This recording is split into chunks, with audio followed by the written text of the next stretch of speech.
Violencia.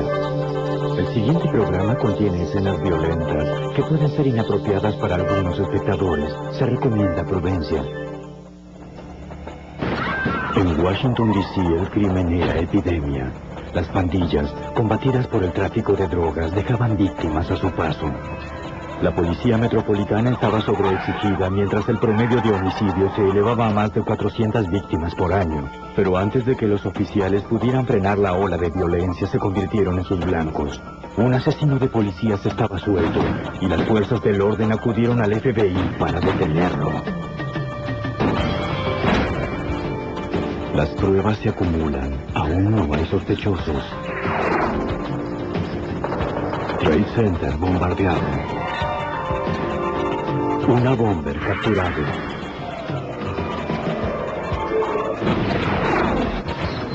Fugitivo anda suelto. Los archivos del FBI. En 1995, Washington fue también la capital nacional del crimen. Ni los policías estaban a salvo. La gente del orden de Washington, D.C. apuntaba a los criminales, y los delincuentes atacaban a los oficiales, hasta los acribillaban mientras patrullaban. Soy Jim Kallstrom, exdirector del FBI en Nueva York. Las víctimas aumentaron, y la policía local acudió al FBI por ayuda. Había que atrapar al asesino y establecer el orden en la ciudad. Pero las cosas empeoraron en vez de mejorar.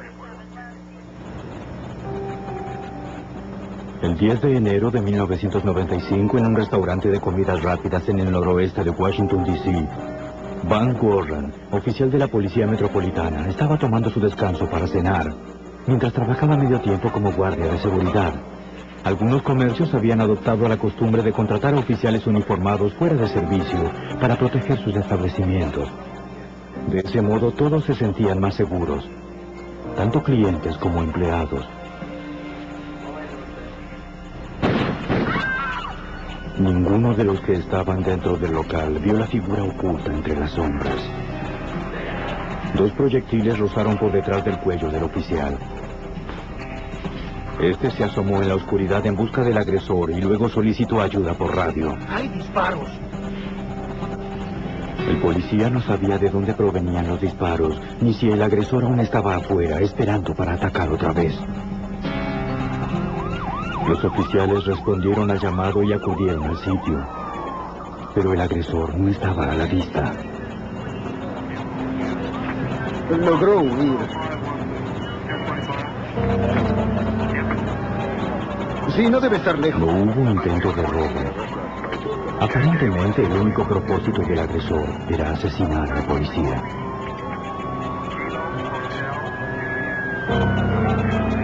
Según declaraciones de testigos, la policía dedujo que el atacante había actuado solo. El equipo forense halló dos proyectiles de calibre 32 en el interior del restaurante. Sin embargo, en la escena no se hallaron las cápsulas. A pesar de que el oficial Van Warren sobrevivió al tiroteo y solo sufrió lesiones leves, otros no fueron tan afortunados. Menos de 2 meses antes, el 22 de noviembre, un miembro de una banda criminal ingresó en la jefatura de la policía del Distrito de Columbia con un arma y comenzó a disparar. Instantáneamente, un sargento de policía y 2 agentes federales resultaron muertos. Otro fue gravemente herido. Ante la imposibilidad de escapar, el asesino apuntó el arma hacia sí mismo y se suicidó. La policía no dudó en sospechar que los tiroteos estaban de algún modo conectados, aunque no había evidencia que vinculara directamente el ataque al oficial Warren con el tiroteo en la jefatura de policía. El intento de asesinato del oficial parecía un incidente más en una guerra en aumento contra las drogas y la delincuencia. La policía metropolitana estaba abrumada por el grado de violencia y la cantidad de casos criminales. Con un promedio de un asesinato por día, los detectives de homicidios no daban abasto. Para el detective Lauren Lidmon y sus colegas, la ciudad estaba bajo sitio.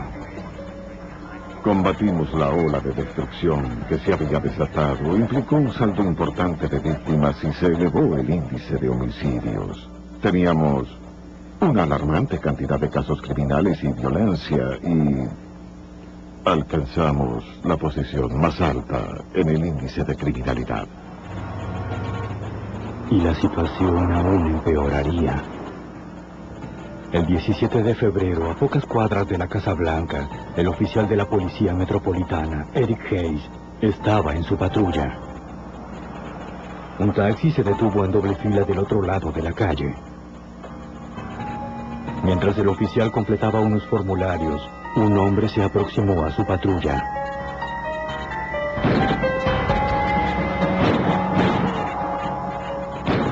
Le disparó 4 veces desde corta distancia. Herido en el tórax, las piernas y el abdomen, el oficial Hayes salió dificultosamente de su vehículo. El conductor del taxi presenció el tiroteo y le avisó al operador de radio. Hay un sospechoso que se escabulle por el callejón. Mientras el agresor huía, el conductor del taxi dobló en la esquina. En plena fuga, el delincuente se quitó la máscara y la chaqueta para tratar de cambiar su apariencia. Cuando el taxi giró hacia la siguiente calle, vio que aparecía el agresor. Lo tengo. ¡Hey, taxi! ¡Taxi! Avisó al operador de radio que el agresor le hizo señas. Sin saber que el conductor había presenciado el tiroteo y lo había seguido, el atacante abordó el vehículo. Disimuladamente, el conductor apagó la radio, cuyo operador notificó a la policía. Solo sigue derecho, amigo. Se expidió una orden de detención para el taxi número 440.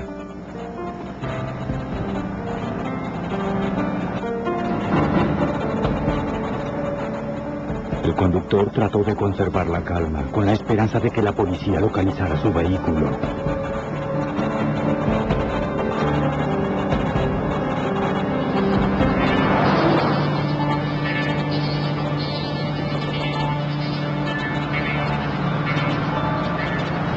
En pocos minutos, la policía descubrió el paradero del taxi. El delincuente le indicó una nueva dirección y le dijo que siguiera conduciendo. Súbitamente, el conductor frenó con violencia. ¡Ey, te voy a volar la cabeza! El delincuente depuso su arma y huyó.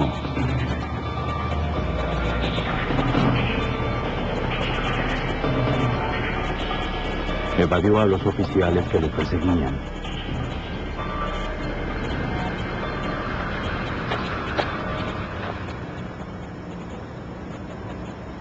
La policía recuperó el arma que contenía 6 cápsulas de proyectiles ya disparados y pidió refuerzos para registrar el área. En la escena del crimen, el oficial Hayes luchaba por su vida. La víctima se sobrepuso a la cirugía de emergencia, en la que los doctores extrajeron 4 proyectiles calibre 32. Un oficial convocó a la unidad forense para que reuniera la evidencia. Registraron la escena del crimen. Antes de recoger algún tipo de evidencia física, fotografiaron toda el área. En el callejón, hallaron las prendas de vestir que el atacante había abandonado, incluso la máscara para esquiar. Esperaban que las pistas reveladas en el laboratorio determinaran la identidad del atacante.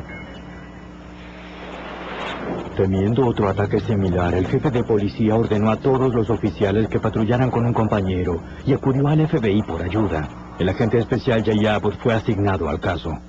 Lo que había sucedido hasta entonces nos llevaba a suponer que podíamos estar lidiando con una especie de banda en Washington, D.C. que se había propuesto declarar la guerra a las fuerzas del orden y comenzar a asesinar policías. La policía metropolitana recurrió a los forenses.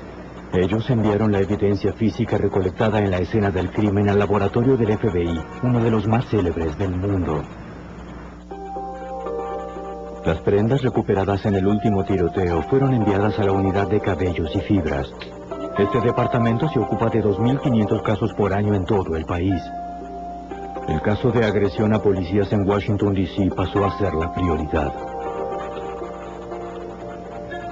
Una vez que las prendas fueron restregadas sobre una hoja de papel blanco, la superficie fue cuidadosamente inspeccionada para hallar evidencia.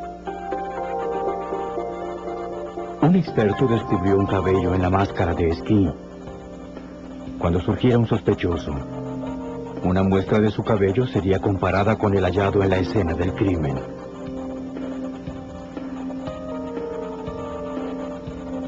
Una coincidencia podría ser crucial para definir el caso.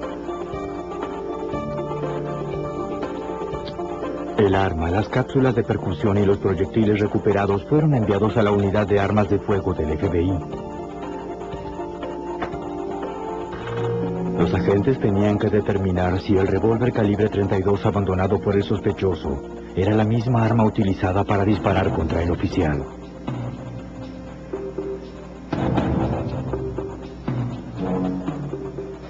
Cada revólver dentro del tambor posee acanaladuras diferentes. Cuando se dispara una bala, aquella deja marcas en el proyectil. Las marcas de una nueva bala serían comparadas con las de los proyectiles recuperados para ver si coincidían. La bala de muestra junto con los proyectiles anteriores fueron enviados a un experto para que los analizara bajo el microscopio. Hubo coincidencia. Eso confirmó que el revólver calibre 32 era el arma utilizada en los 2 tiroteos más recientes. Ahora, los investigadores estaban buscando a un hombre.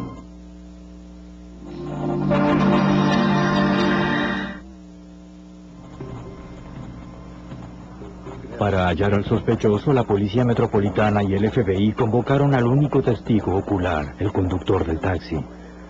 Le pidieron que le diera una descripción del asaltante al especialista en identikits de la policía. Necesitamos que nos diga. El conductor del taxi describió a un hombre afroamericano, de contextura mediana y mandíbula cuadrada. Muy bien.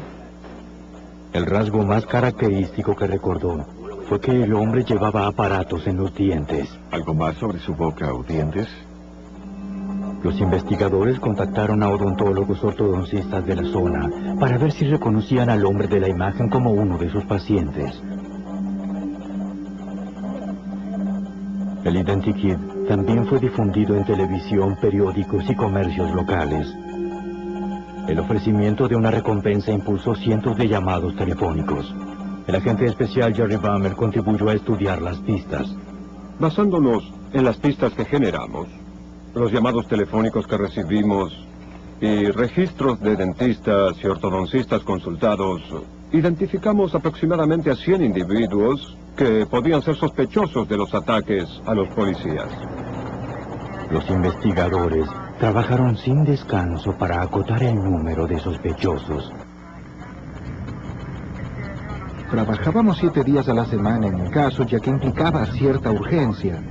Pues alguien estaba acechando a los policías y tratando de asesinarlos. Durante varios meses, los sospechosos fueron interrogados y descartados uno por uno. Los agentes y los detectives no realizaron arrestos. Miles de horas de investigación no habían conducido a ninguna parte.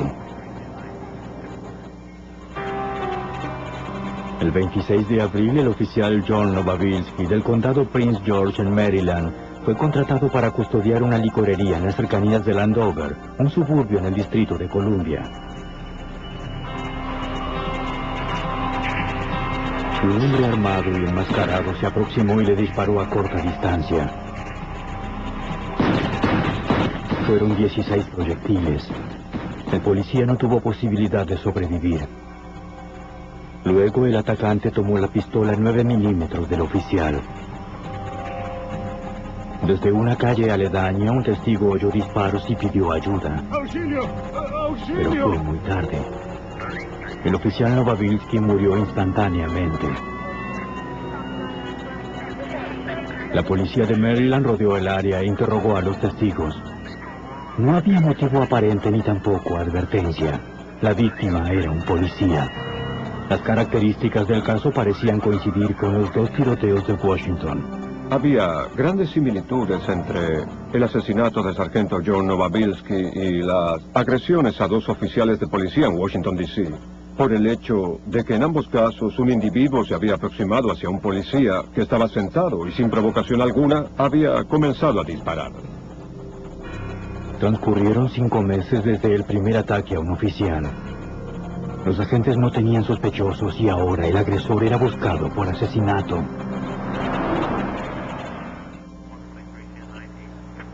La policía de Washington y los agentes del FBI registraban las calles en busca del agresor que había herido a 2 de sus colegas. Mientras continuaban la cacería, la policía de Maryland hizo un arresto por el asesinato de uno de sus oficiales. No había evidencia que conectara al sospechoso de Maryland con los 2 ataques a policías en Washington, D.C. El agente especial Jay Abbott creyó que el agresor de Washington aún estaba suelto y podía atacar en cualquier momento. Supusimos que esa persona tal vez trataría de asesinar a otro policía en algún lugar de Washington, D.C. o en las cercanías, y en ese lapso nos preocupamos considerablemente por no poder seguir ninguna pista viable. El 18 de mayo de 1995, mientras los investigadores continuaban su búsqueda en Washington, una mujer joven se presentó en la estación de policía del condado de Prince George.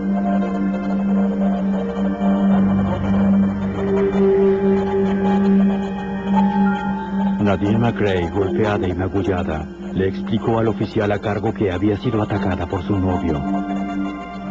Nadine, acompañada por una amiga que la apoyaba, comenzó a describir detalladamente la violenta golpiza propinada por Ralph McClane. El agente Jerry Bammel recuerda la gravedad del caso.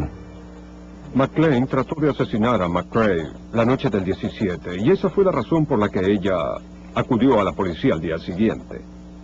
Él la golpeó hasta dejarla inconsciente y le dio drogas.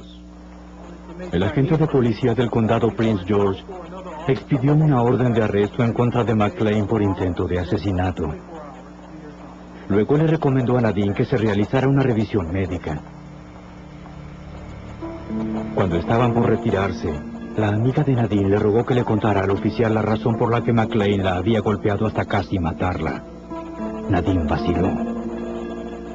Ella temía la reacción de McClane si decía algo más. Finalmente, con cierta reticencia, le dijo al oficial lo que sabía.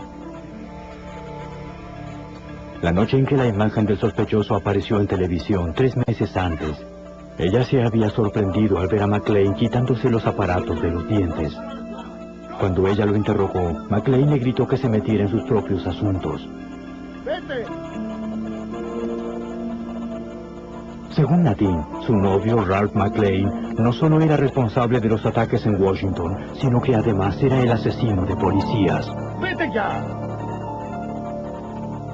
Su novio le comentó que la policía había detenido a una persona equivocada por el tiroteo de Landover, Maryland, contra el oficial Novavilsky. Ella les dio a los agentes la clave que estaban buscando. De acuerdo, Nadine. Llamaré a otro detective que está a cargo del caso. Nadine McRae, que al principio estaba reticente a hablar, sabía que ahora no podía echarse atrás. Creo que ella se dio cuenta de lo peligroso que era su novio y estuvo dispuesta a cooperar con nosotros. Y en ese momento ella tomó conciencia de que su propia vida estaba en peligro, al haber revelado todo lo que sabía sobre el sujeto. Los agentes ingresaron el nombre de Ralph McClane en el Centro Nacional de Información de Crímenes para verificar si el sospechoso tenía antecedentes criminales. La base de datos reveló al agente Bammel que McClane no era ajeno al crimen. Se obtuvo una orden para registrar el apartamento de McClane.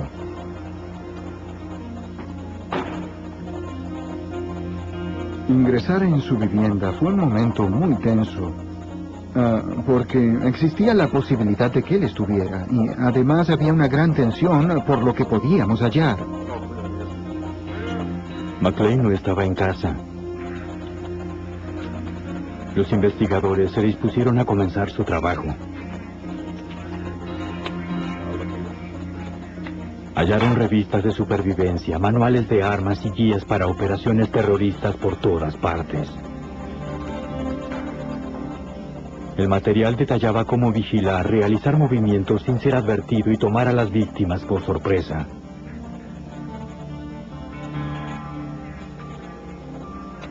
En la sala, el equipo forense descubrió una máscara de esquí negra, similar a la hallada en el sitio del segundo tiroteo. Además, descubrieron proyectiles de 9 milímetros del mismo tipo utilizado en el asalto en el que había muerto el oficial de Maryland. En una gaveta hallaron más municiones. Esta vez correspondían a un arma calibre 32.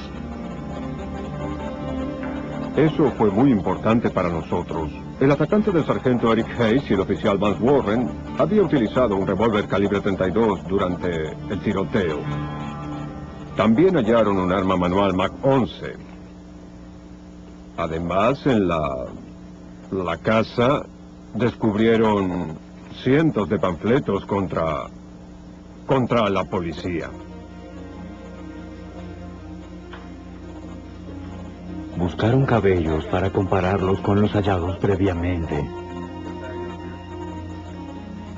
Tomaron muestras de los cepillos, las cobijas y el desaguadero del lavabo de la sala de baño. Aquí hay fibras, hay que ser cuidadosos. Si los cabellos hallados en el apartamento de McLean coincidían con los de la escena del crimen, tendrían evidencia forense en contra del fugitivo. Hay más aquí. Déjame quitar el resto.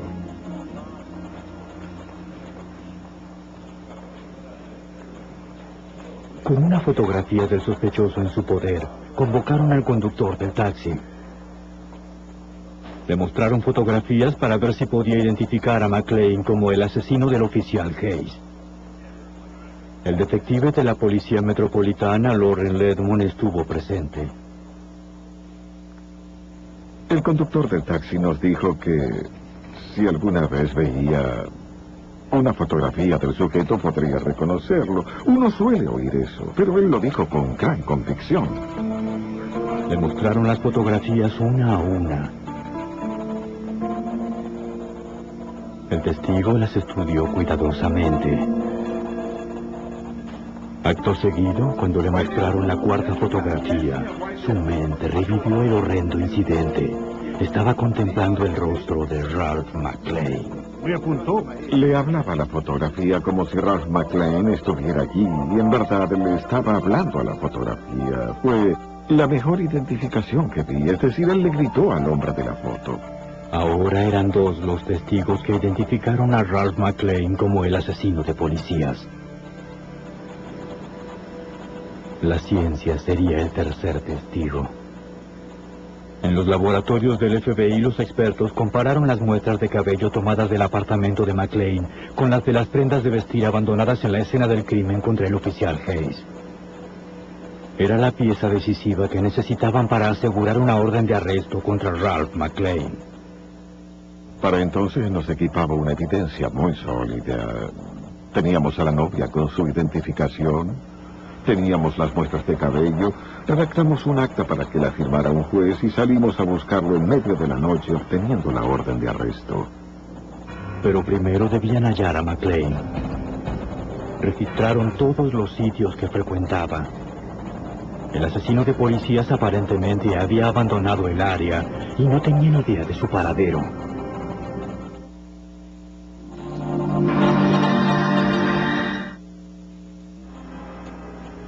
McLean era buscado por atacar a 3 oficiales de policía dentro y fuera de Washington, D.C. y por asesinar a otro. Había transcurrido un mes desde el último tiroteo y los investigadores no tenían pistas de su paradero. Pidieron colaboración a su novia, Nadine. Sí, está bien. Ella estaba bajo custodia policial permanente desde que McLean había tratado de asesinarla. Atiende. De acuerdo. Nadine telefoneó a McLean a su celular. Él no sabía que los investigadores estaban oyendo. ¿Nos vemos? Mientras hablaban, el agente especial Jay Abbott y su equipo pudieron rastrear los movimientos de McLean. Pudimos localizarlo en un sitio en Fredericksburg, en la zona de Virginia, y estuvimos a punto de arrestarlo en esa oportunidad, pero lamentablemente él logró evadir nuestro intento. Él lo evadió. Las conversaciones se prolongaron durante 2 días más. Las autoridades comprobaron que McLean viajaba en dirección sur hacia Florida. Pero él nunca le indicó a Nadine una ubicación específica. Los investigadores se preguntaban si McLean sabría que su novia estaba colaborando con la policía. Ella les informó que él controlaba permanentemente las noticias con un televisor portátil. Si querían atraparlo, tendrían que sorprenderlo y mantener su nombre fuera de los medios. Eso implicaba mantener la orden de arresto fuera del sistema nacional.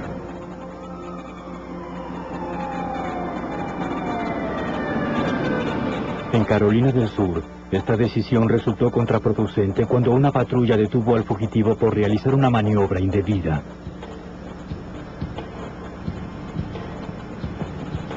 El oficial se aproximó y le pidió al conductor su licencia y el registro del vehículo. McLean le mostró los papeles y aseguró que su licencia estaba en la cajuela. El oficial de Carolina del Sur, a pocas semanas de retirarse, lo siguió hasta la parte trasera del vehículo.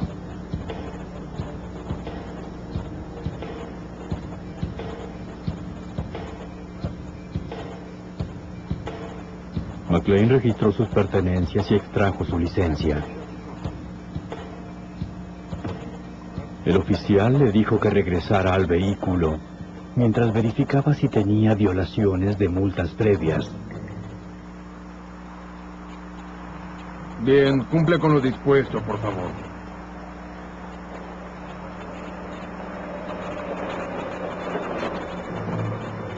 También controló si el automóvil había sido denunciado por robo.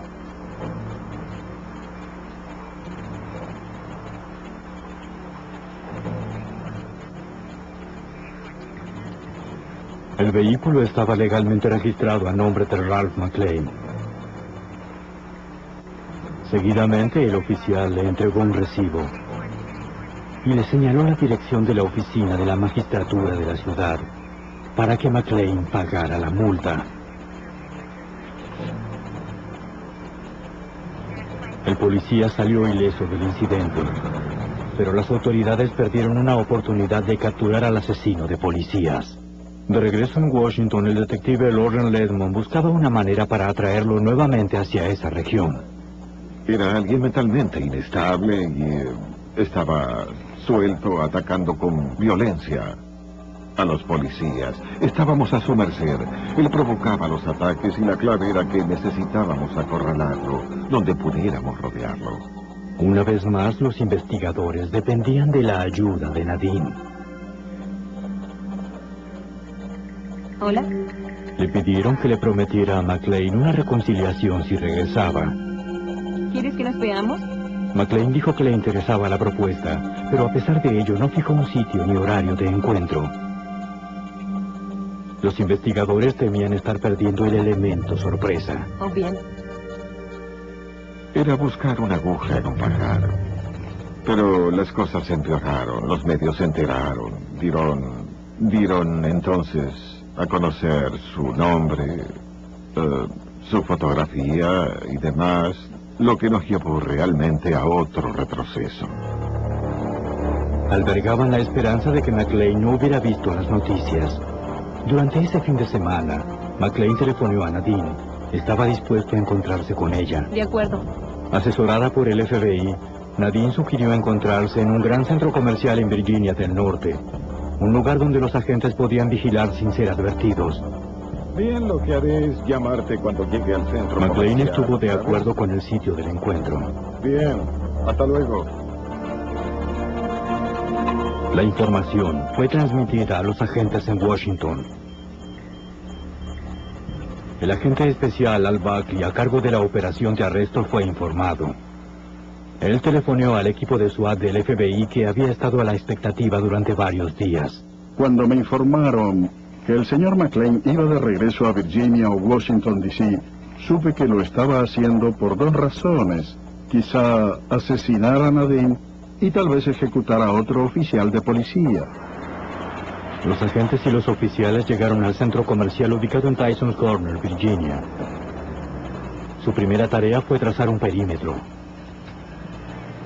Tenían que tener la certeza de que una vez que McLean llegara no se escabullera. Tenían décadas de experiencia trabajando en conjunto. Debía ser una operación de rutina.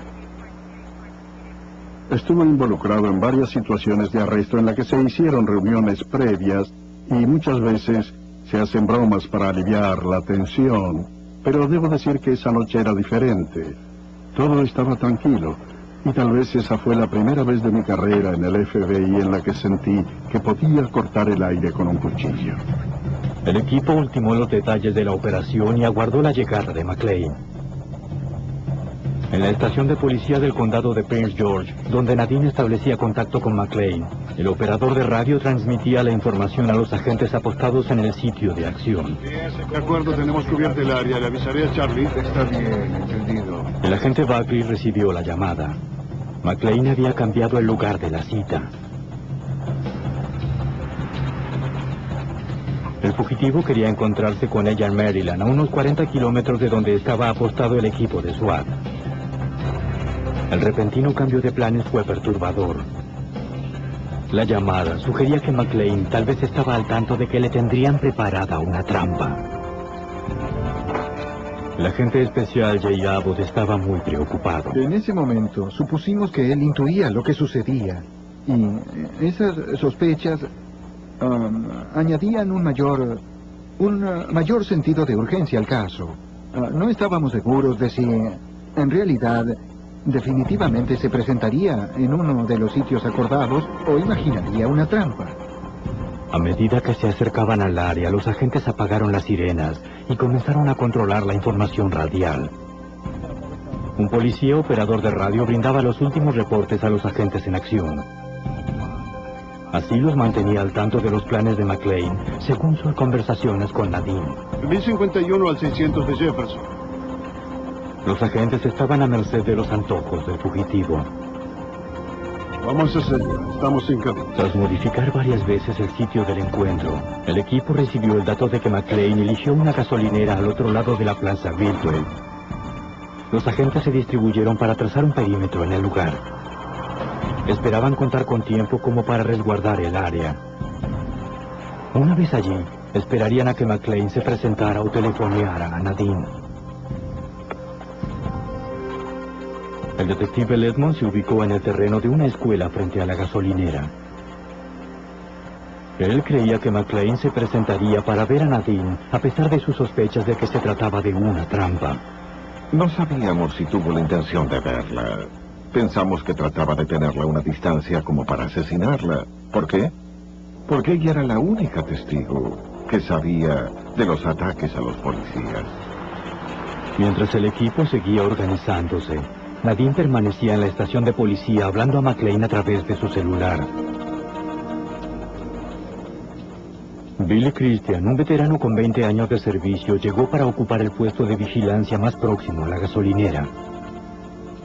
El terreno al otro lado de la calle ofrecía la posición más ventajosa. Otros miembros del equipo se apostaron en calles aledañas, con la esperanza de visualizar el vehículo de McClane. La tensión aumentaba a medida que esperaban y vigilaban. Todo estaba tenso. Al Buckley y yo estábamos en un vehículo a unos 180 metros, tratando de dirigir la actividad de muchos. Todo era muy tenso. Recuerdo que cuando estábamos en el auto le dije, solo espero que lo atrapemos sin que nadie resulte herido. Finalmente, el equipo fue notificado de que el sospechoso había telefoneado a Nadine. Se quejó por no haberla visto en la gasolinera.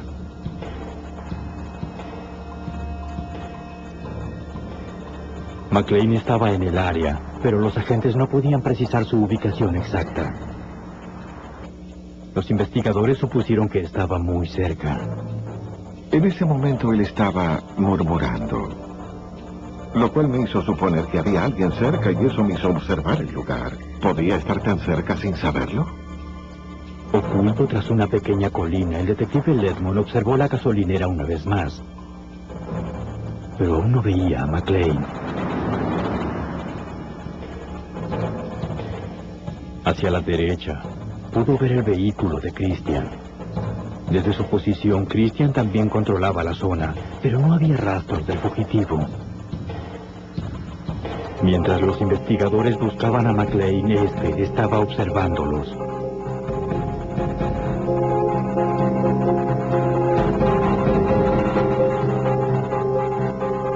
El elemento sorpresa y la ventaja táctica eran de McClane. Camuflado con vestimentas oscuras, observaba el vehículo donde el agente Christian aguardaba y vigilaba.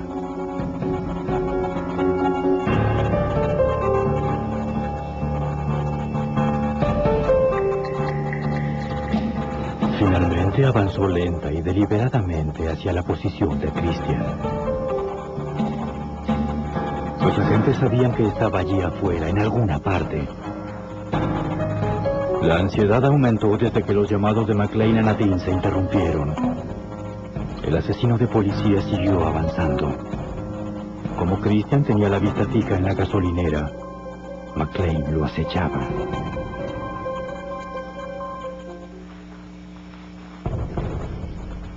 Christian oyó algo. Volteó para mirar, pero no vio nada.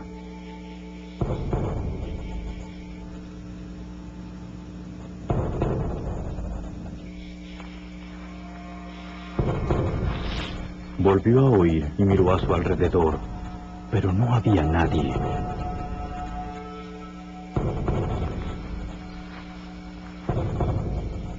El avance cuerpo a tierra de McClane lo mantenía debajo del campo visual.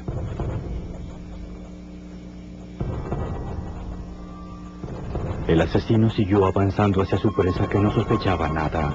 Elevándose por encima de la línea visual, McClane levantó su arma Magonce y le apuntó a Christian. Los disparos hicieron un estruendo en el silencio de la noche. El agente Billy Christian se desplomó en su asiento.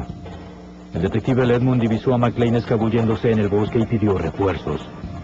¡Un oficial fue atacado! ¡Repito, un oficial!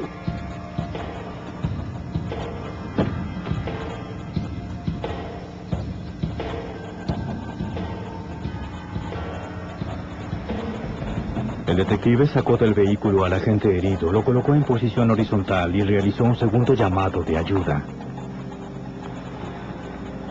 Háblale, Edmond. Necesito refuerzos.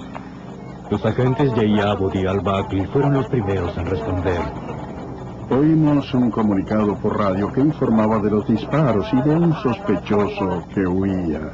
Al ver el vehículo de Billy Christian, supimos que fue atacado. La ventanilla estaba destrozada. El detective Edmond trató de asistir al agente herido antes de que llegaran las unidades de rescate. Él había sido herido desde el lado izquierdo a 45 grados y luego recibió varios golpes. Estaba muerto. El asesino de policías había cobrado otra vida.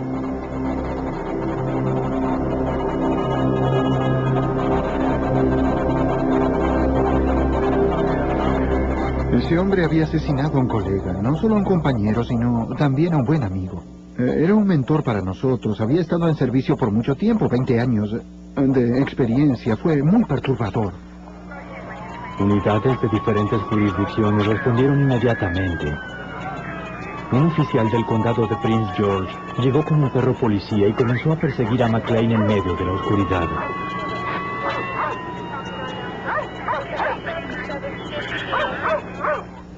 Recuerdo que corrió hacia el auto y vio el cuerpo de Billy y olfateó la puerta y luego volteó y comenzó a establecer una línea recta hacia una escuela. El equipo se adentró en medio de la oscuridad con el perro y sus armas semiautomáticas. No sabía si avanzaba hacia otra trampa. Comenzamos a explorar el bosque. Tenía la linterna y recuerdo que encendía y apagaba la luz en forma intermitente, porque en ese momento yo tenía mucho miedo de que el señor McClane nos tomara como blanco. La oscuridad jugaba a favor de McClane. Nos adentramos en el bosque para tratar de localizar el camino por el que había huido o el sitio hacia donde corría. Y cuando pienso en ello, creo que fue un error, pero en ese momento las emociones eran muy fuertes. El equipo seguía avanzando, pero McClane tenía ventaja como para planear un engaño. Mientras huía de la escena, tras haber disparado a Bill Christian, McClane había telefoneado al 911 para informar que había visto a un hombre armado que abandonaba el área en un vehículo. Bien, este fue un intento obvio para tratar de llevar a quienes lo estábamos persiguiendo en otra dirección y facilitar su fuga.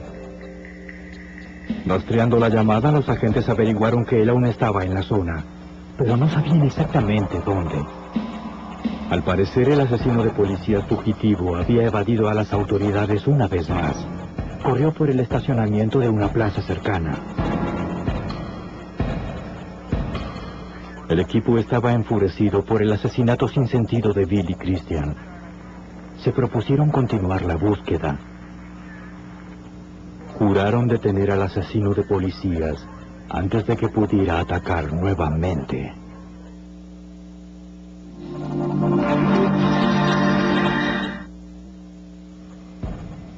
Mientras los agentes Buckley y Abbott seguían el rastro por el bosque, el detective Edmund recibió una llamada de investigadores apostados en el estacionamiento de la plaza.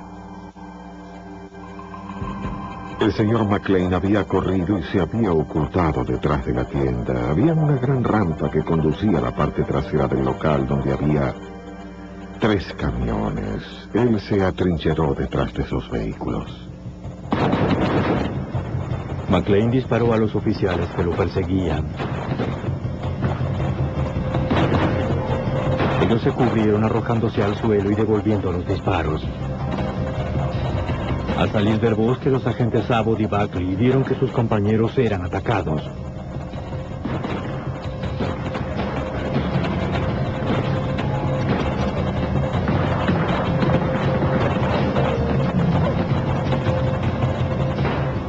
Tomaron sus armas y se unieron al tiroteo.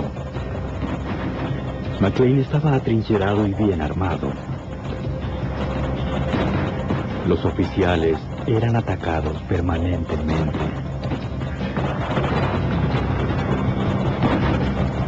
Nadie sabía cómo llegar a él sin exponer otra vida.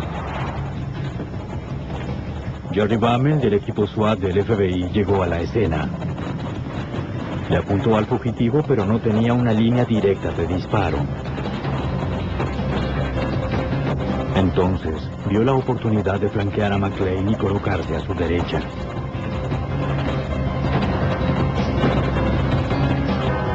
Mientras los oficiales y agentes se enfrentaban al asesino de policías, Bammel permanecía oculto para McLean. Luego apareció por detrás de un contenedor de desperdicios y comenzó a disparar al agresor desde la dirección opuesta. Desde su posición, Bammel notó que McLean tenía una posible vía de escape. La plataforma terminaba con una baranda y luego había un muro de 3 metros. Y me di cuenta de que McLean podía saltarlo y huir hacia la zona baja del estacionamiento donde no había agentes ni oficiales en ese momento. Bammel bloqueó con disparos la vía de escape de McLean. Ahora el asesino era atacado desde 2 frentes.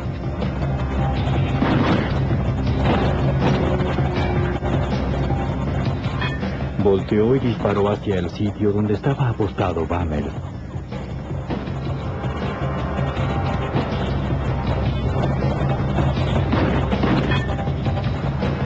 El agente contestó al fuego.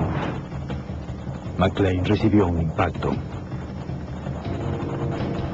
Los policías seguían disparando. McLean disparó una vez más. Luego, hubo un silencio. Aguardé un momento. Y luego oí la voz de alguien que decía, le dimos, le dimos. Bammel vaciló antes de avanzar hacia McLean para cerciorarse de que no fuera otro truco. Mientras los demás esperaban con las armas preparadas, el agente Bammel se abrió camino a través de los camiones y se acercó a la figura inmóvil. Otro agente avanzó desde el lado opuesto. A medida que se aproximaban, un oficial gritó desde la oscuridad que había visto movimiento. Él iba a disparar 2 ráfagas más hacia McLean. Tan pronto como gritó, yo también, no disparen, no disparen, no disparen, porque me percaté inmediatamente. Nosotros nos habíamos expuesto en una posición de fuego cruzado.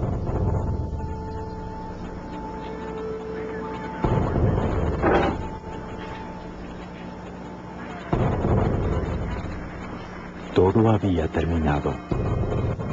McLean se había disparado con una pistola de 9 milímetros, la misma que tomó del oficial Novabilsky, asesinado por él un mes antes.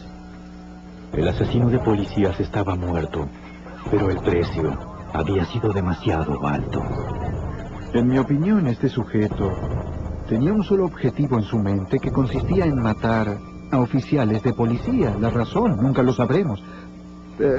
Pero al parecer fue lo que él decidió hacer en algún momento de su vida y por algún motivo. El agente Bill Christian estaba a punto de retirarse cuando fue asesinado. Había trabajado con el agente Bammel durante su prolongada carrera. Billy era un agente con 20 años de experiencia en el FBI. Era un experto tirador, instructor de tiro y uno de los primeros miembros de rescate de rehenes del FBI, equipo de armas especiales y táctica de tiempo completo. Y también integraba el equipo de SWAT de Washington Hill. Los nombres del agente William Christian y el oficial Novabilsky fueron añadidos al monumento que conmemora a los que cayeron en cumplimiento del deber. Mi oficina en el FBI tiene vista al Monumento Nacional en memoria de los oficiales defensores del orden, y no transcurre un día en que no piense en mis amigos. Su sacrificio permanece vívido y es conmemorado cada día de los caídos en la guerra. Cuando se pierde a un compañero o a una compañera, se tiene la sensación de que una parte de uno muere, pero no serán olvidados.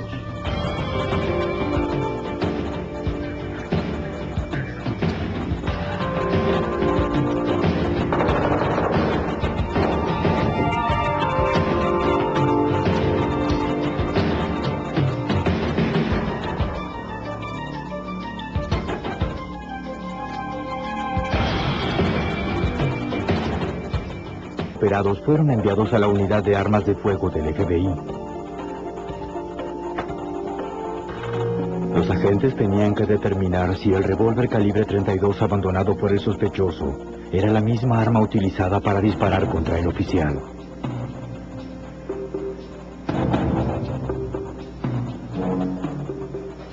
Cada revólver dentro del tambor posee acanaladuras diferentes. Cuando se dispara una bala, aquella deja marcas en el proyectil. Las marcas de una nueva bala serían comparadas con las de los proyectiles recuperados para ver si coincidían. La bala de muestra junto con los proyectiles anteriores fueron enviados a un experto para que los analizara bajo el microscopio. Hubo coincidencia. Eso confirmó que el revólver calibre 32 era el arma utilizada en los 2 tiroteos más recientes. Ahora, los investigadores estaban buscando a un hombre.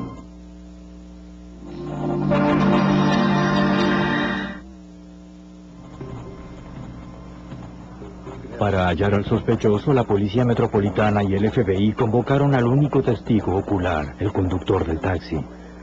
Le pidieron que le diera una descripción del asaltante al especialista en identikits de la policía. Necesitamos que nos diga. El conductor del taxi describió a un hombre afroamericano, de contextura mediana y mandíbula cuadrada. Muy bien. El rasgo más característico que recordó fue que el hombre llevaba aparatos en los dientes. ¿Algo más sobre su boca o dientes? Los investigadores contactaron a odontólogos ortodoncistas de la zona para ver si reconocían al hombre de la imagen como uno de sus pacientes. El identikit también fue difundido en televisión, periódicos y comercios locales. El ofrecimiento de una recompensa impulsó cientos de llamados telefónicos. El agente especial Jerry Bammel contribuyó a estudiar las pistas. Basándonos en las pistas que generamos, los llamados telefónicos que recibimos y registros de dentistas y ortodoncistas consultados, identificamos aproximadamente a 100 individuos que podían ser sospechosos de los ataques a los policías. Los investigadores trabajaron sin descanso para acotar el número de sospechosos. Trabajábamos 7 días a la semana en el caso, ya que implicaba cierta urgencia. Pues alguien estaba acechando a los policías y tratando de asesinarlos. Durante varios meses, Los sospechosos fueron interrogados y descartados uno, a pesar de sus sospechas de que se trataba de una trampa. No sabíamos si tuvo la intención de verla. Pensamos que trataba de tenerla a una distancia como para asesinarla. ¿Por qué? Porque ella era la única testigo que sabía de los ataques a los policías. Mientras el equipo seguía organizándose, Nadine permanecía en la estación de policía hablando a McClane a través de su celular. Billy Christian, un veterano con 20 años de servicio, llegó para ocupar el puesto de vigilancia más próximo a la gasolinera. El terreno al otro lado de la calle ofrecía la posición más ventajosa. Otros miembros del equipo se apostaron en calles aledañas, con la esperanza de visualizar el vehículo de McClane. La tensión aumentaba a medida que esperaban y vigilaban. Todo estaba tenso. Al Buckley y yo estábamos en un vehículo a unos 180 metros, tratando de dirigir la actividad de muchos. Todo era muy tenso. Recuerdo que cuando estábamos en el auto le dije, solo espero que lo atrapemos sin que nadie resulte herido. Finalmente, el equipo fue notificado de que el sospechoso había telefoneado a Nadine. Se quejó por no haberla visto en la gasolinera.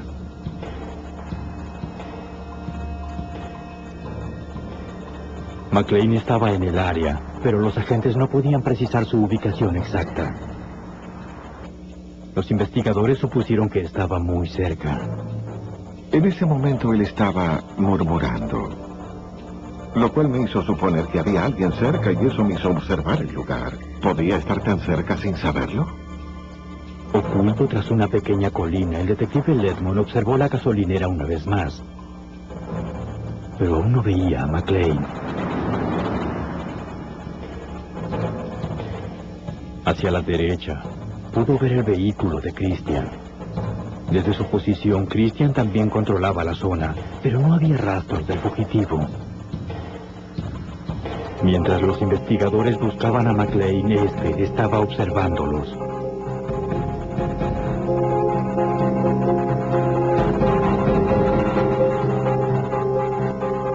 El elemento sorpresa y la ventaja táctica eran de McClane.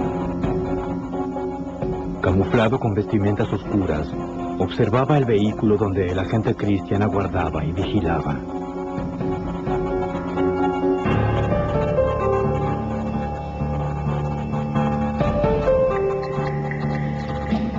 Finalmente avanzó lenta y deliberadamente hacia la posición de Christian. Los agentes sabían que estaba allí afuera, en alguna parte. Vance Warren sobrevivió al tiroteo y solo sufrió lesiones leves. Otros no fueron tan afortunados. Menos de 2 meses antes, el 22 de noviembre, un miembro de una banda criminal ingresó en la jefatura de la policía del Distrito de Columbia con un arma y comenzó a disparar. Instantáneamente, un sargento de policía y 2 agentes federales resultaron muertos. Otro fue gravemente herido. Ante la imposibilidad de escapar, el asesino apuntó el arma hacia sí mismo y se suicidó. La policía no dudó en sospechar que los tiroteos estaban de algún modo conectados, aunque no había evidencia que vinculara directamente el ataque al oficial Warren con el tiroteo en la jefatura de policía.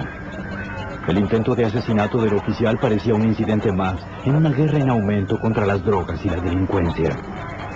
La policía metropolitana estaba abrumada por el grado de violencia y la cantidad de casos criminales. Con un promedio de un asesinato por día, los detectives de homicidios no daban abasto. Para el detective Loren Ledmond y sus colegas, la ciudad estaba bajo sitio. Combatimos la ola de destrucción que se había desatado. Implicó un saldo importante de víctimas y se elevó el índice de homicidios. Teníamos una alarmante cantidad de casos criminales y violencia y alcanzamos la posición más alta en el índice de criminalidad. Y la situación aún empeoraría. El 17 de febrero, a pocas cuadras de la Casa Blanca, el oficial de la policía metropolitana, Eric Hayes, estaba en su patrulla. Un taxi se detuvo en doble fila del otro lado de la calle. Mientras el oficial completaba unos formularios, un hombre se aproximó a su patrulla.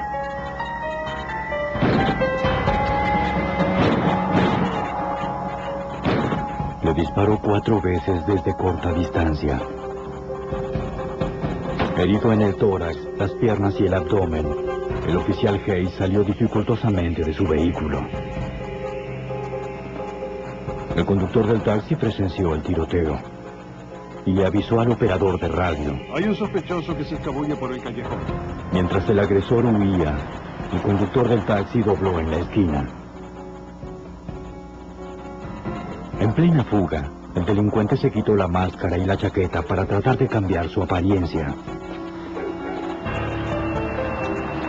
Cuando el taxi giró hacia la siguiente calle, vio que aparecía el agresor. Lo tengo. ¡Hey, taxi! ¡Taxi! Avisó al operador de radio que el agresor le hizo señas. Sin saber que el conductor había presenciado el tiroteo y lo había seguido, el atacante abordó el vehículo. El especial Jay Abbott creyó que el agresor de Washington aún estaba suelto y podía atacar en cualquier momento. Supusimos que esa persona tal vez trataría de asesinar a otro policía en algún lugar de Washington, D.C. o en las cercanías, y en ese lapso nos preocupamos considerablemente por no poder seguir ninguna pista viable. El 18 de mayo de 1995, mientras los investigadores continuaban su búsqueda en Washington, una mujer joven se presentó en la estación de policía del condado de Prince George.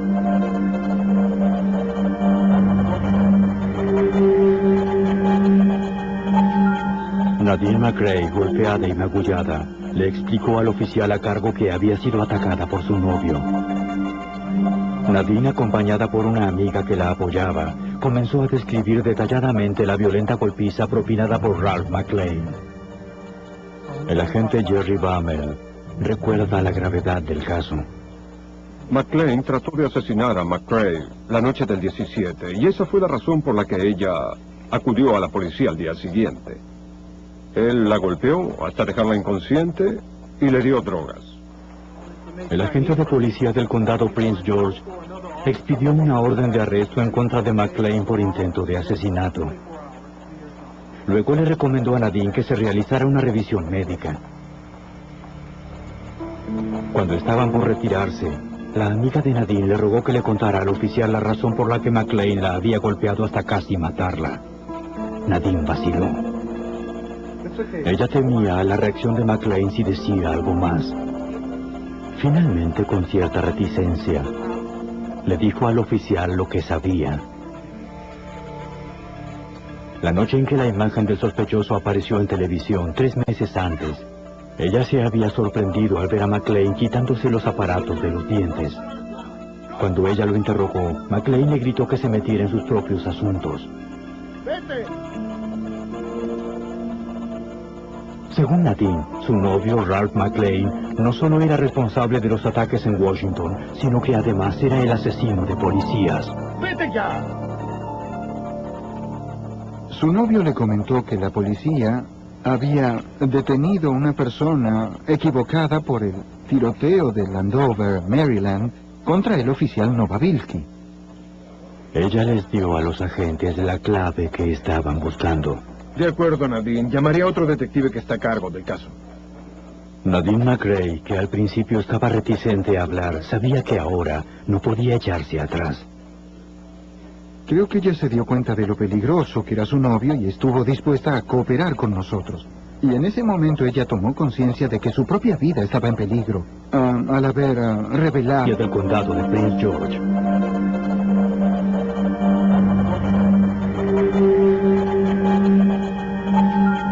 Nadine McRae, golpeada y magullada, le explicó al oficial a cargo que había sido atacada por su novio. Nadine, acompañada por una amiga que la apoyaba, comenzó a describir detalladamente la violenta golpiza propinada por Ralph McClane. El agente Jerry Bammel recuerda la gravedad del caso. McClane trató de asesinar a McRae la noche del 17, y esa fue la razón por la que ella acudió a la policía al día siguiente. Él la golpeó hasta dejarla inconsciente y le dio drogas. El agente de policía del condado Prince George expidió una orden de arresto en contra de McClane por intento de asesinato. Luego le recomendó a Nadine que se realizara una revisión médica. Cuando estaban por retirarse, La amiga de Nadine le rogó que le contara al oficial la razón por la que McLean la había golpeado hasta casi matarla. Nadine vaciló. Ella temía la reacción de McLean si decía algo más. Finalmente, con cierta reticencia, le dijo al oficial lo que sabía. La noche en que la imagen del sospechoso apareció en televisión, 3 meses antes, ella se había sorprendido al ver a McLean quitándose los aparatos de los dientes. Cuando ella lo interrogó, McLean le gritó que se metiera en sus propios asuntos. ¡Vete! Según Nadine, su novio Ralph McLean no solo era responsable de los ataques en Washington, sino que además era el asesino de policías. ¡Vete ya! Su novio le comentó que la policía había detenido a una persona equivocada por el tiroteo de Landover, Maryland, contra el oficial Novavilsky. Ella les dio a los agentes la clave que estaban buscando. De acuerdo, Nadine. Llamaré a otro detective que está a cargo del caso. Nadine McRae, que al principio estaba reticente a hablar, sabía que ahora no podía echarse atrás. Creo que ella se dio cuenta de lo peligroso que era su novio y estuvo dispuesta a cooperar con nosotros. Y en ese momento ella tomó conciencia de que su propia vida estaba en peligro, al haber revelado todo lo que sabía sobre el sujeto. Los agentes ingresaron el nombre de Ralph McLean en el Centro Nacional de Información de Crímenes para verificar si el sospechoso tenía antecedentes criminales. La base de datos reveló al agente Bammer que McLean no era ajeno al crimen. Se obtuvo una orden para registrar el apartamento de McLean.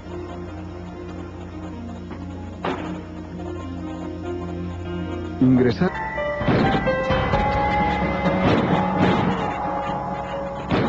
Le disparó 4 veces desde corta distancia. Herido en el tórax, las piernas y el abdomen, el oficial Hayes salió dificultosamente de su vehículo. El conductor del taxi presenció el tiroteo y le avisó al operador de radio. Hay un sospechoso que se escabulle por el callejón. Mientras el agresor huía, el conductor del taxi dobló en la esquina. En plena fuga, el delincuente se quitó la máscara y la chaqueta para tratar de cambiar su apariencia. Cuando el taxi giró hacia la siguiente calle, vio que aparecía el agresor. Lo tengo. ¡Hey, taxi! ¡Taxi! Avisó al operador de radio que el agresor le hizo señas. Sin saber que el conductor había presenciado el tiroteo y lo había seguido, el atacante abordó el vehículo. Disimuladamente, el conductor apagó la radio, cuyo operador notificó a la policía. Solo sigue derecho, amigo. Se expidió una orden de detención para el taxi número 440.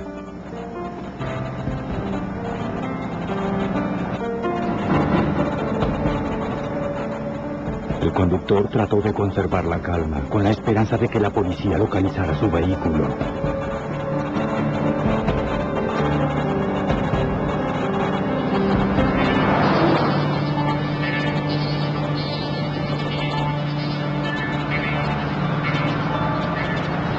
En pocos minutos, la policía descubrió el paradero del taxi.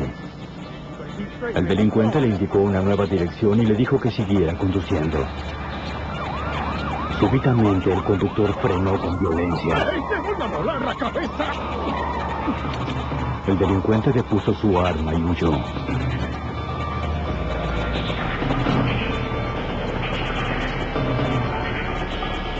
Evadió a los oficiales que le perseguían.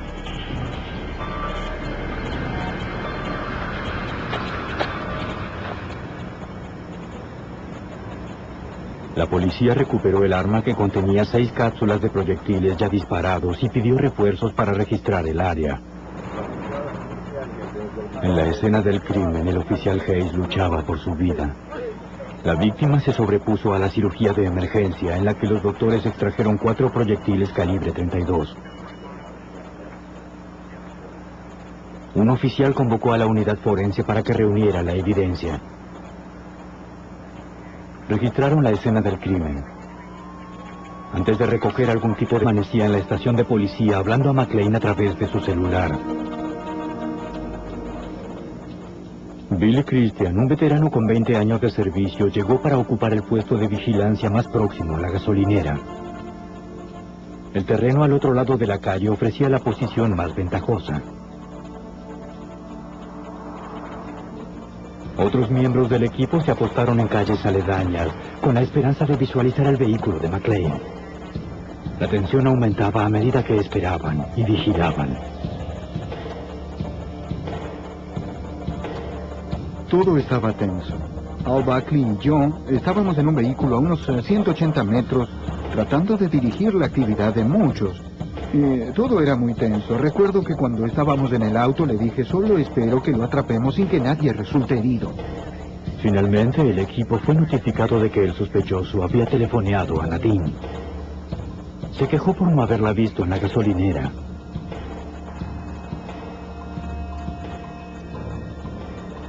McClane estaba en el área, pero los agentes no podían precisar su ubicación exacta. Los investigadores supusieron que estaba muy cerca. En ese momento él estaba murmurando, lo cual me hizo suponer que había alguien cerca y eso me hizo observar el lugar. ¿Podía estar tan cerca sin saberlo? Oculto tras una pequeña colina, el detective Ledmond observó la gasolinera una vez más. Pero aún no veía a McClane. Hacia la derecha, pudo ver el vehículo de Christian. Desde su posición, Christian también controlaba la zona, pero no había rastros del fugitivo. Mientras los investigadores buscaban a McClane, este estaba observándolos.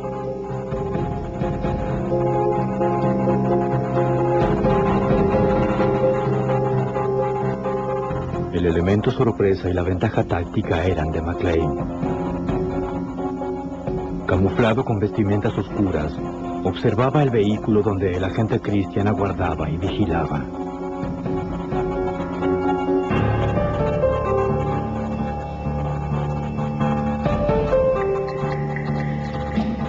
Finalmente avanzó lenta y deliberadamente hacia la posición de Christian.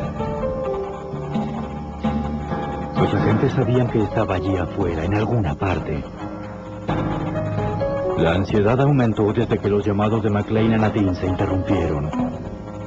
El asesino de policía siguió avanzando. Como Christian tenía la vista fija en la gasolinera, McClane lo acechaba.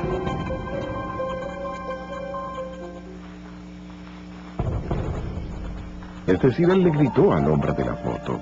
Ahora eran dos los testigos que identificaron a Ralph McClane como el asesino de policías. La ciencia sería el tercer testigo. En los laboratorios del FBI, los expertos compararon las muestras de cabello tomadas del apartamento de McClane con las de las prendas de vestir abandonadas en la escena del crimen contra el oficial Hayes. Era la pieza decisiva que necesitaban para asegurar una orden de arresto contra Ralph McClane.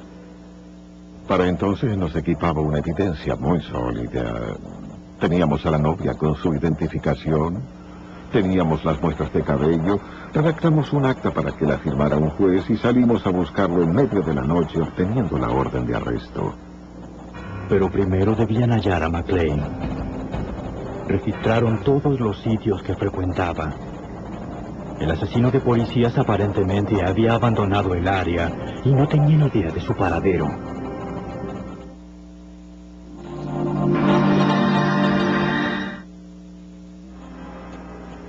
McClane era buscado por atacar a 3 oficiales de policía dentro y fuera de Washington, D.C. y por asesinar a otro. Había transcurrido un mes desde el último tiroteo y los investigadores no tenían pistas de su paradero. Pidieron colaboración a su novia, Nadine. Sí, está bien. Ella estaba bajo custodia policial permanente desde que McClane había tratado de asesinarla. Atiende. De acuerdo. Nadine telefoneó a McClane a su celular. Él no sabía que los investigadores estaban oyendo. ¿Nos vemos? Mientras hablaban, el agente especial Jay Abbott y su equipo pudieron rastrear los movimientos de McClane. Pudimos localizarlo en un sitio en Fredericksburg, en la zona de Virginia, y estuvimos a punto de arrestarlo en esa oportunidad, pero lamentablemente él logró evadir nuestro intento. Él lo evadió. Las conversaciones se prolongaron durante 2 días más. Las autoridades comprobaron que McLean viajaba en dirección sur hacia Florida. Pero él nunca le indicó a nadie una ubicación específica. Los investigadores se preguntaban si McLean sabría que su novia estaba colaborando con la policía. Ella les informó que él controlaba permanentemente las noticias con un televisor portátil. Si querían atraparlo, tendrían que sorprenderlo y mantener su nombre fuera de los medios. Eso implicaba mantener la orden de arresto fuera del sistema nacional.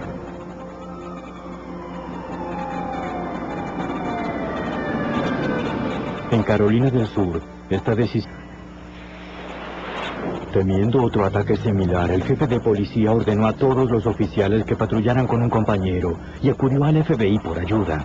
El agente especial Jay Abbott fue asignado al caso. Lo que había sucedido hasta entonces nos llevaba a suponer que podíamos estar lidiando con una especie de banda en Washington, D.C. que se había propuesto declarar la guerra a las fuerzas del orden y comenzar a asesinar policías. La policía metropolitana recurrió a los forenses. Ellos enviaron la evidencia física recolectada en la escena del crimen al laboratorio del FBI, uno de los más célebres del mundo. Las prendas recuperadas en el último tiroteo fueron enviadas a la unidad de cabellos y fibras. Este departamento se ocupa de 2.500 casos por año en todo el país. El caso de agresión a policías en Washington, D.C. pasó a ser la prioridad. Una vez que las prendas fueron restregadas sobre una hoja de papel blanco, la superficie fue cuidadosamente inspeccionada para hallar evidencia. Un experto descubrió un cabello en la máscara de esquí. Cuando surgiera un sospechoso, una muestra de su cabello sería comparada con el hallado en la escena del crimen.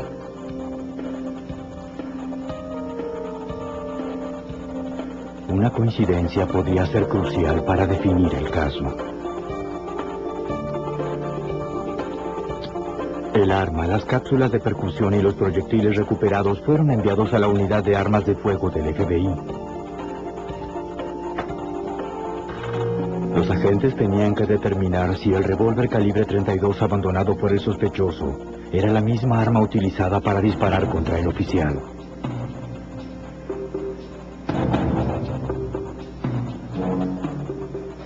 Cada revólver dentro del tambor posee acanaladuras diferentes. Cuando se dispara una bala, aquella deja marcas en el proyectil. Las marcas de una nueva bala serían comparadas con las de los proyectiles recuperados para ver si coincidían.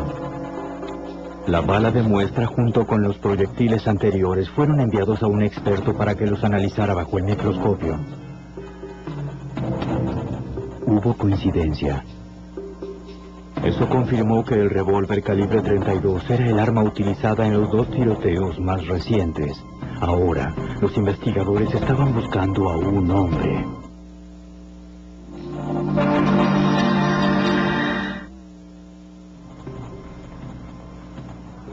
Para hallar al sospechoso, la Policía Metropolitana y el FBI convocaron al único testigo ocular, el conductor del taxi. Los expertos compararon las muestras de cabello tomadas del apartamento de McLean con las de las prendas de vestir abandonadas en la escena del crimen contra el oficial Hayes. Era la pieza decisiva que necesitaban para asegurar una orden de arresto contra Ralph McLean. Para entonces nos equipaba una evidencia muy sólida. Teníamos a la novia con su identificación, teníamos las muestras de cabello, redactamos un acta para que la firmara un juez y salimos a buscarlo en medio de la noche obteniendo la orden de arresto. Pero primero debían hallar a McLean. Registraron todos los sitios que frecuentaba. El asesino de policías aparentemente había abandonado el área y no tenían idea de su paradero.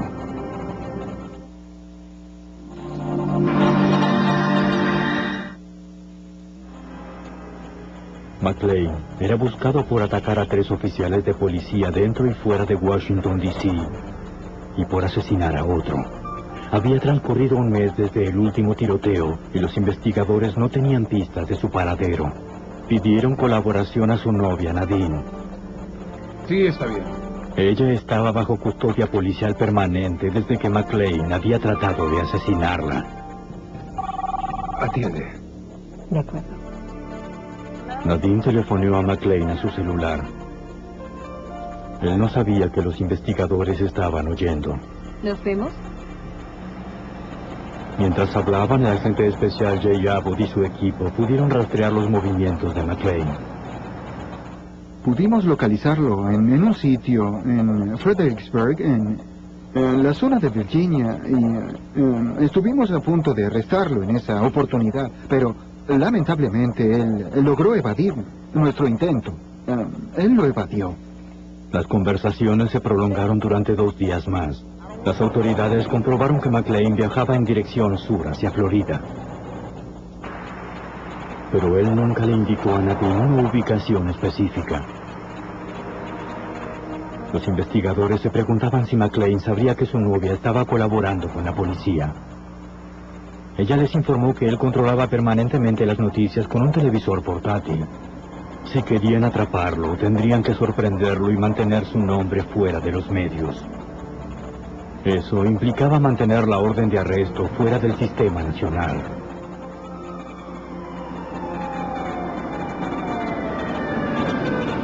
En Carolina del Sur, esta decisión resultó contraproducente cuando una patrulla detuvo al fugitivo por realizar una maniobra indebida.